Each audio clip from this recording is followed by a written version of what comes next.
So most planes are either going to be a 14 volt or 28 volt alternator, meaning it either has a 12 volt battery or a 24 volt battery. Most smaller planes are going to be the 12 and 14. The newer planes with the G1000s and all that stuff, usually we find them at 28.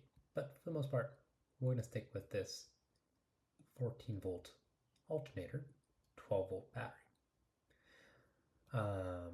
But yeah, just look at the POH for that. Alternators generally produce 60 amps. Again, look at the POH for that. We'll talk about what all that means later. But this is your general diagram of a general electrical system here. So connected to your crankshaft is a belt. This belt turns this alternator as your engine spins. This alternator is going to produce AC, alternating current, which inside this alternator is this thing called a rectifier. A rectifier changes AC current to DC current. From there, this feeds into your, well, actually, it goes through a few things first, but eventually it's going to get to your battery. All the electrical equipment on our aircraft will be ran by DC power, direct current, so straight out of a battery, constant stream. The alternator is always going to produce more volts than what the battery can output, and that's just a constant charge, the battery. That's why it's 12 volt battery, 14 volt alternator. So before we get into any deeper, let's define a few things. Amps and volts. So amps. We can compare this to water, actually. A fire hose. Fire hoses are pretty thick, right? They can carry a lot of water at a given area. Whereas a garden hose, very little water for a given area. So that's like amps. The thicker the wire, the more the amps. But it doesn't mean the electricity is flowing anywhere. You can have a really thick copper wire, but there doesn't have to be any flow to it. It doesn't mean anything's moving. That's where volts come in. Volts is how fast the electrons move through the wire. So in terms of water, we see it as water pressure. So fire hoses, typically they're really high pressure, so really high volts, and also really high amps, thick hose. So high and high. Garden hose, usually really low amps, right? Little thin thing. But depending on what type of nozzle you have on, you might be able to accelerate it. That could be high volts right there, or maybe the slower moving water like that. That might be low volts, right? So voltage is how fast the electrons move through the wire. Amps is how thick the wire is. So something to keep in mind.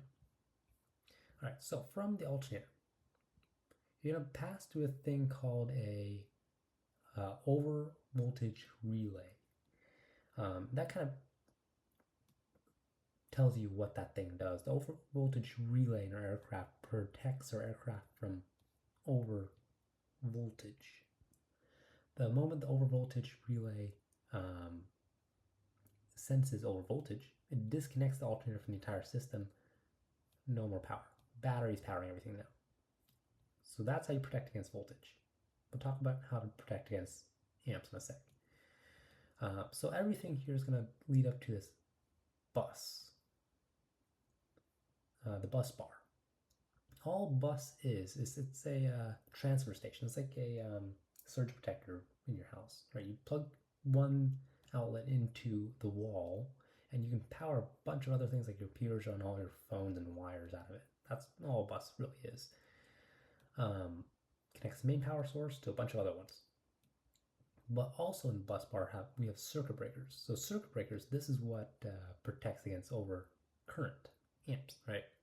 Amps equal current, voltage is just volts. So breakers is what protects against over amperage. And how circuit breakers work, generally they are off of heat. So the more you heat them up, the more pressure builds up inside.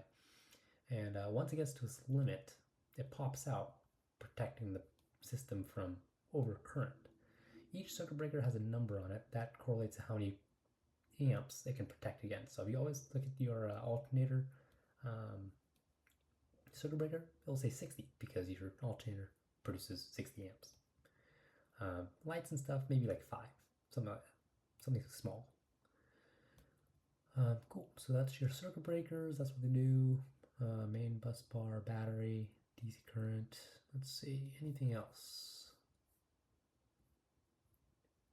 Fuses. Instead of having circuit breakers, some plants have fuses. Those are physical wires that are designed to melt at a certain amperage. Because the more amps you have, the more power you have generally, the more heat you have. So instead of resetting them, they burn. You either replace them. Cover that. Cover this in a sec.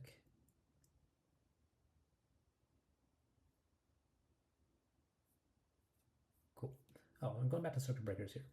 If a circuit breaker pops, it's because it got too hot, right? So you don't want to press it in right away because if it's still hot, it probably will pop out with the same amount of pressure that it originally popped out with. So let it sit out for like a minute or two to cool off. And then if you want that system, if you really need that system, you could push back in. If it comes back out, then it means that there's a lot of current behind that breaker. You probably don't want to cause an electric fire. But of course, follow your POH for proper procedures there. And then ammeter versus a load meter. It depends on what plane you're in. This is what they look like. So this is probably what you're used to, the ammeter. Positive meaning your battery charging, negative battery discharging. 0, not charging or discharging the battery is what this means. Load meter is the load on the alternator. So let's say you have all your lights on. This load meter, all lights, all radios, every single electrical device on in your plane. This needle should increase because you're putting more load on just the alternator. It doesn't care about the battery, just the alternator. The moment you turn off all your lights, all your radios, all that stuff, this should come back down. How each one indicates a alternator failure, this load meter should go down to 0 because if you don't have an alternator, you don't have any load on the alternator. This ammeter here, negative, because now you're discharging the battery, so it's negative. Another way to think about this is flow in and out of the battery. This is the load on the alternator.